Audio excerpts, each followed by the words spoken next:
All right, everybody, I am back with a brand new DC update. And no joke, as soon as I posted my video yesterday, there were some more casting announcements made for Superman Legacy.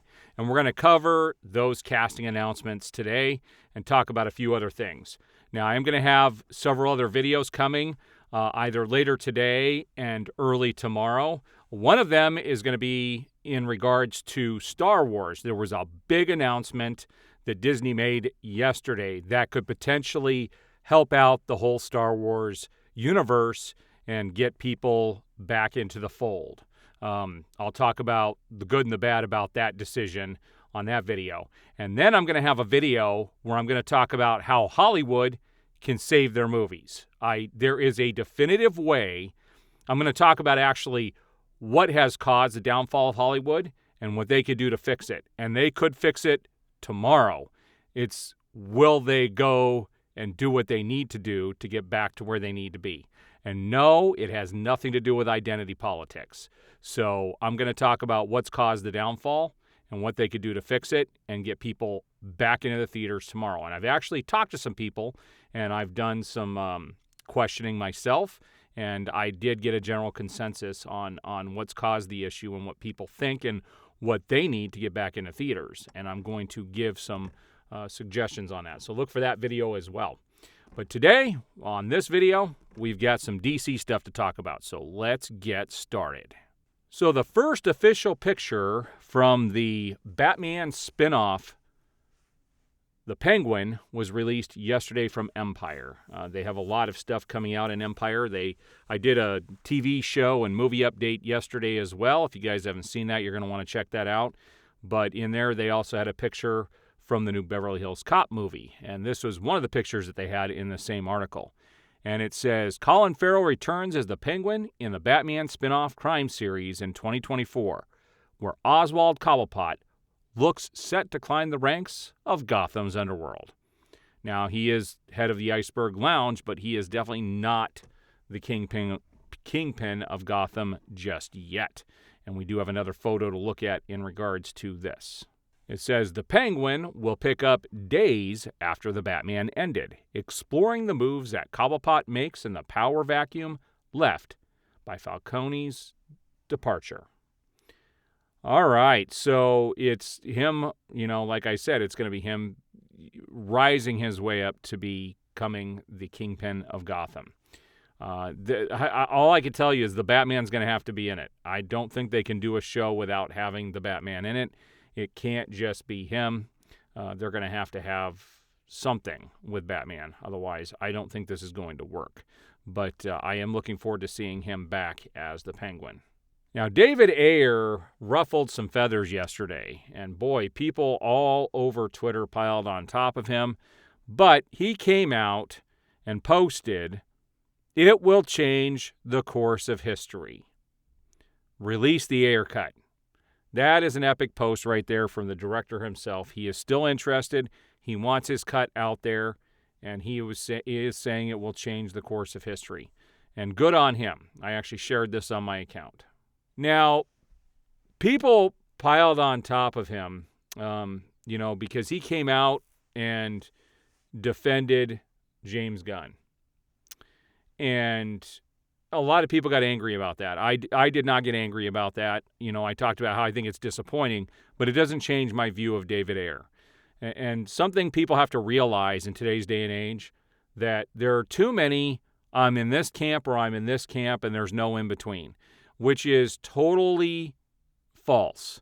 We need to find that common ground. Everybody can have their own opinion, and that's okay. And he also posted, after he posted about his cut, he said, the industry I started in and the industry today are two different businesses. I miss the fun and wonder and the joy. I miss when we just made and watched movies because they're cool and a way to escape. Trust me, the audience does too.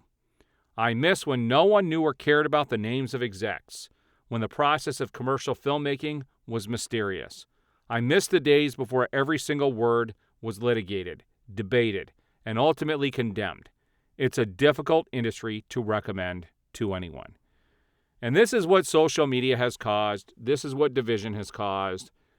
And he's right. We never used to know who these executives were.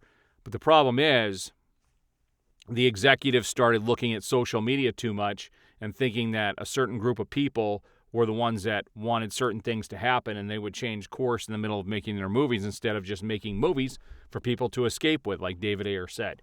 Most studios now have an agenda, and it didn't used to be that way. You used to be able to just watch movies because they were fun movies. So he's definitely right with his statement here. He also posted a new unseen photo from his Suicide Squad movie. So that is pretty cool right there. So here is one of the big announcements in regards to casting yesterday, and these literally came out like as soon as I got my video up. And it says Skylar Gisondo has officially been cast as Jimmy Olsen in Superman Legacy. I think that is a brilliant choice. And one of the things I do have to give James Gunn credit for is the casting in this movie.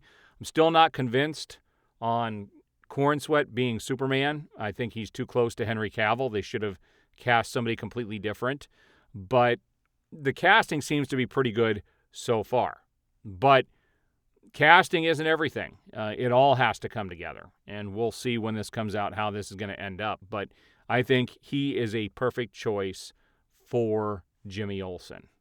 Now, this is pretty cool. So everybody's been wondering, is Constantine II coming out? Is it not? And I've covered this on my videos numerous times. And it says right here, Constantine director Francis Lawrence is working to get the sequel off the ground with Keanu Reeves. We're probably going to start getting back together after Thanksgiving and dig back into Try and Crack It. And dig back in to Try and Crack It. So they are working hard to get this sequel made. I think this would do well in theaters if they can finally get the script written and move along and keep it as an Elseworlds project and not part of the DCU movies. So I wanted to revisit this photo here for a minute because this was one of the things floating around. And this goes back to what I talked about as, when there's smoke, there's usually fire. And Sarah Sampaio, I had said that she might play Wonder Woman in the DCU because this was being floated around. And that is not actually what happened. She was actually just cast as Tessmacher in the new Superman movie. So she's going to be playing Miss Tessmacher in Superman Legacy. So there is some truth to the people that they're posting on there. And there's been other things. Michael Rooker, who was Yondo in Guardians of the Galaxy, he was rumored to be playing Lois Lane's dad. I don't see him as Lois Lane's dad, as the, what was he, commander or whatever. I don't see him as Lane. I just don't.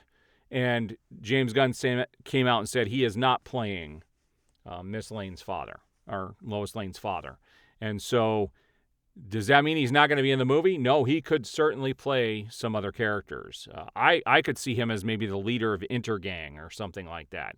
But I don't see him as a military commander at all. So I just wanted to let people know that this information came out just as I posted the video, which was crazy yesterday. So people were all over me about this. And I told them I would do an update today. I was at my limit yesterday with videos, and people would miss stuff if I would have posted yesterday. All right, guys, so there's the DC update for the day. The casting has been pretty stellar for the movie so far. I'm not going to lie. I do like the casting. It still doesn't make the movie. Casting is important.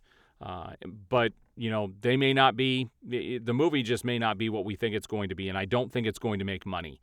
And I'm going to talk about some things that need to change in Hollywood between now and when Superman Legacy gets released if they want that movie to be successful. There are definitely some things that Hollywood has done over the last 3 years that has ruined the business. And I will be talking about that, like I said, in a separate video on how Hollywood can be saved, how they can save themselves. But will they actually do it? All right, guys, so there's my DC update for the day. I do appreciate the support. We will see you on the next video.